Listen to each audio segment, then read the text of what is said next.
कुमार मिश्रा भारतीय संस्कृति पर्यावरणीय संचेतना और सनातन सत्ता को अपनी लेखनी से प्रस्तुत करने वाली समकालीन हिंदी साहित्य की ऊर्जावान साहित्यकार हैं करुणा पांडे। उनकी वैविध्यपूर्ण सृजनात्मक पर खर अभिव्यक्ति कौशल से विषय के सामने लाती हैं वह अभिभूत करता है। मुख्य अतिथि डॉक्टर अनीता भटनागर जैन ने यह बात डॉक्टर करुणा पांडे की प्रस्तुत नदियों में भारतीय संस्कृति के लोकार्पण के अवसर पर कही। पुस्तक की समीक्षा करते हुए डॉक्टर महेश दिवाकर ने इस पुस्तक को अपने समय में दायित्वबोध बताया। उन्होंने कहा कि अब समय आ गया है जब हमें अपनी प्राकृतिक संपदा का संरक्षण करना होगा और इस तरह के विषय उठाने वाले लोगों को प्रोत्साहित करना होगा। अध्यक्ष डॉक्टर पूर्णिमा पांडे ने अपने उद्बोधन में कहा, आज पर्यावरण की समस्या केवल भारत की नहीं विश्व की समस्या बन गई है।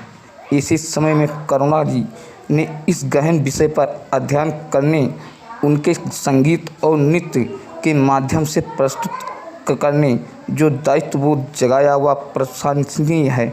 विशिष्ट अतिथि श्री मुकुल सिंघल का स्वागत संगीत निर्देशक कमलाकांत ने किया, गायन आशा श्रीवास्तव ने किया, नृत्य निर्देशक स्मिता रेण शर्मा ने किया। होने वाला है और उसी में एक छोटा सा सरस्वती वंदना मुझे यहाँ प्रस्तुत करने को दिया गया। बहुत ही सुंदर ये प्रोग्राम है और इसके आगे अभी आप और भी कुछ देखेंगे जो कि कथक के नृत्य के द्वारा हमारी जो पहाड़ की जो नदियां हैं, जो पहाड़ों से निकल के आती हैं, जितनी भी नदियां, उनके बारे में छोटा छोटा विश्लेषण किया गया है और उसी के नदियों के ही जो अपनी अपनी महत्व है, नदियों का जो अपना अपना महत्व है, उसी के बारे में जो हमारे कथक के यहाँ पे स्टूडेंट्स हैं वो अपनी प्रस्तुति देंगे। और इसके आगे मैं क्या कहूँ आप सबसे कि इतनी खूबसूरत सी ये जो शाम की संध्या यहाँ सजाई गई है उसके लिए मैं बहुत बहुत आप सबका धन्यवाद।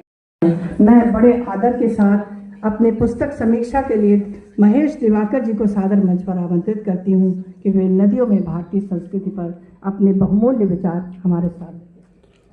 आप यह कार्यक्रम यस फिल्म प्रोडक्शन के द्वारा YouTube चैनल पर लाइव देख सकते हैं, जिसमें डॉक्टर करुणा पांडे जी की पुस्तक का विवरण दिया गया है और यह कार्यक्रम वहां पर लाइव किया जा रहा है। धन्यवाद। आज के कार्यक्रम की अध्यक्षता कर रहे हैं कुलपति बहन हैं, आप सब परिचित हैं। कार्यक्रम की मुख्य अतिथि और विशिष्ट अतिथि गणों से भी आप नाम डेजिग्नेशन मैं प्रोफेसर ज्योति काका लखनऊ लिटरेरी क्लब से हूँ और आज हमारा क्लब डॉक्टर करुणा पांडे जी की 91वीं कृति नदियों में भारतीय संस्कृति का लोकार्पण कर रही है। क्या कहना चाहेंगे आज की खास इस लोकार्पण और प्रस्तुति बच्चों की हो रही है उससे संबंधित? जी, ये पुस्तक 68 नदियों के उद्गम, उनकी भौगोलिक स्थिति और उनके प्राकृतिक सौंदर्य का वर्णन करती है।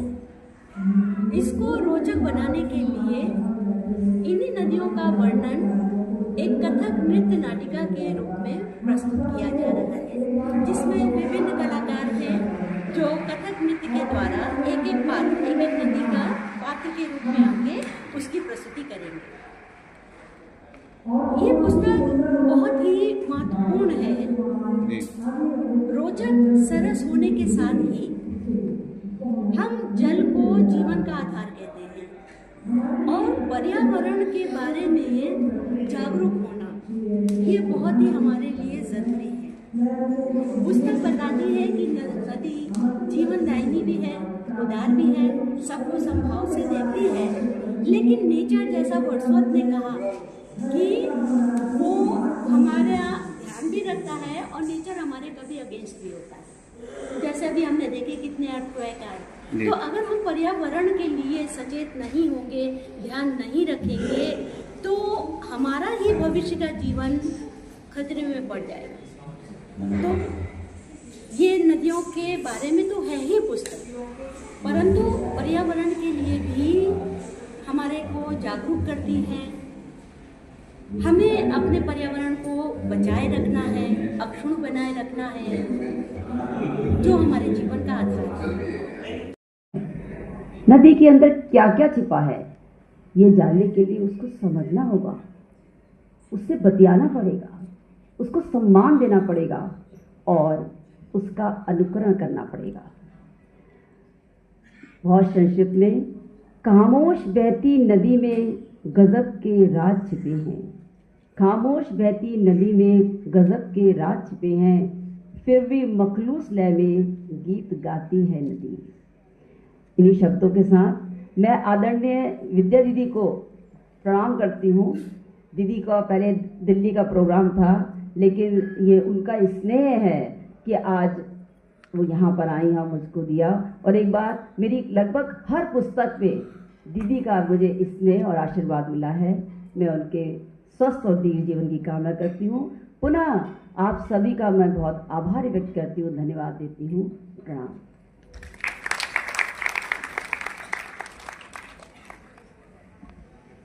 बहुत बहुत धन्यवाद गंगा जी, आपने बहुत सुंदर उद्बोधन के द्वारा नदियों की इस पुस्तक पर अपने विचार व्यक्त किए। मैं आपसे पूछा बात ही कही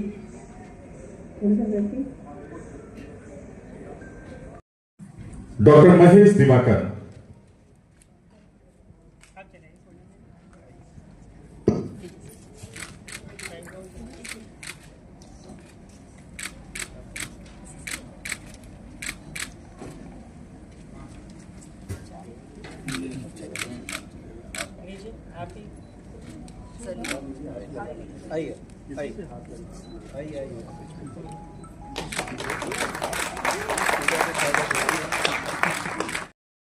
ज्ञान की देवी अपनी दया बरसा देना, मेरे सिर पर हाथ धरो माँ, ज्ञान की ज्योति जगा देना, ज्ञान की ज्योति जगा देना, वीणा वादिनी ज्ञान की देवी।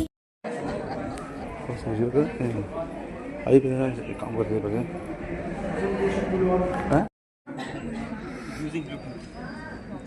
मेरे में तो क्या बचता है। नहीं बस सही, आप सही।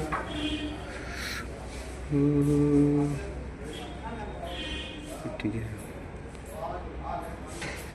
डॉक्टर करुणा पांडे, एक लेखिका हूँ। पहले बीएड डिपार्टमेंट में काम करती हूँ। मैं स्वतंत्र लेखन कर रही हूँ, विभिन्न विधाओं में मैंने लिखा है। और ये मेरी 51 पुस्तकें लिख चुकी हूँ, मेरी 52वीं किताब है। और प्रकृति का हम लोगों ने बहुत दोहन किया, प्रकृति के साथ हमने बहुत खिलवाड़ किया। और आज ये है कि हम बहुत इसके दुष्परिणाम देख रहे हैं। 2013 में जब केदारनाथ में जलजला आया था, उस समय मैं वहाँ पर थी, लौट रहे थे, हम लोग काफ़ी नीचे थे, लेकिन हमने उस जलजले को, उस मंजर को देखा। और उस मंजर को देखने के बाद मेरे मन में आया कि क्यों हम आज कहाँ से कहाँ पहुँच गए। जिन नदियों की, जिन पर्वतों की, जिन प्राकृतिक उपादानों की हम पूजा करते थे, जिन पे आस्था थी, आज वो सब हमारे लिए एक विध्वंस का कारण बन रहे हैं। तो कहीं ना कहीं इसमें दोष हमारा है और इसके हम उत्तरदायी हैं। क्या खास आज की पुस्तक में आपने वर्णन किया, थोड़ा इसके विषय में शॉर्ट में बताइए। देखिए, इन पुस्तकों में, इस पुस्तक में वैसे तो हमारे यहाँ भारत में छोटी बड़ी मिला के 400 नदियाँ हैं, लेकिन मैंने 67 नदियों को लिया है। हर नदी के जन्म की, कहाँ से निकली है, कहाँ तक चली है, कितना चली है और किस तरीके से उसने अपना सफ़र पूरा किया है, इस सबको मैंने पुस्तक में दिया है। उसका नाम किसी भी ऋषि के, मुनि के नाम पर जो पड़ा है, वो कथाएँ, वहाँ की लोक कथाएँ, वहाँ के मैंने करीब लगभग सभी जो नदियाँ हैं उनके पास जाकर के, उनके उद्गम स्थान पे जाकर के मैंने इन्फॉर्मेशन इकट्ठी करी है और फिर मैंने लिखा है। बात करें प्रेरणा स्रोत की, तो कहाँ से आपको ये प्रेरणा मिलती है इतने कविताएं और कहानियाँ लिखने की? और शुरुआत से एक मैं अगर कहूँ तो उसके प्रेरणा तो मेरे पेरेंट्स हैं। क्योंकि हम इस संस्कार में मैं मतलब पढ़ना लिखना मुझे बहुत अच्छा लगता है, और उसका कारण मेरे माँ बाप का है, क्योंकि मेरे मम्मी पापा भी बहुत पढ़ते थे। तो जब हम बचपन में कुछ लिखते थे, जब मैं क्लास 6 में थी तो मैंने एक बाल कविता लिखी थी जो चंदा मामू में छपी थी, और उस समय बालकृष्ण शौरी जी थे जिन्होंने इसकी बहुत सराहना की। तब फ़ोन तो नहीं होते थे, चिट्ठी मेरे पास भेजी थी। और सबसे बड़ी चीज़ है कि जब मद्रास में उन्होंने सम्मानित किया तो मैं ज़्यादा नहीं पहचान पाई, लेकिन उन्होंने भी ज़्यादा नहीं पहचाना, लेकिन बात करते करते आपने शुरू करी। जब मैंने उनको बताया तो बहुत खुश हुए, और मुझे बहुत गर्व महसूस हुआ कि जिस व्यक्ति ने इतने क्लास 6 में मेरे को एक चिट्ठी लिख करके मेरा उत्साह उड़ाया था, आज वो मुझे सम्मानित कर रहा है। अगर बात करें बच्चों को और कहानी लिखने वालों को, क्या संदेश आप देना चाहेंगी अपने लेखन के माध्यम से, जिससे उनका मनोबल बढ़े? देखिए, हमें बच्चों को प्रकृति से जोड़ना है, हमें उसको संस्कार डालना है। आज हम मोबाइल की संस्कृति में इतना खो गए हैं, और बच्चे ही नहीं, हम बड़ों के भी हाथ में हर समय मोबाइल रहता है, और ये मोबाइल हमारी एक तरह से सांस बन गया है। तो हमें सबसे पहले तो इस संस्कार को बच्चों को देना है कि प्राकृतिक उपादान क्या है, उनके क्या महत्व है। हमारा शरीर भी अगर देखिए तो प्राकृतिक उपादान से बना है। क्षितिजल पावक गगन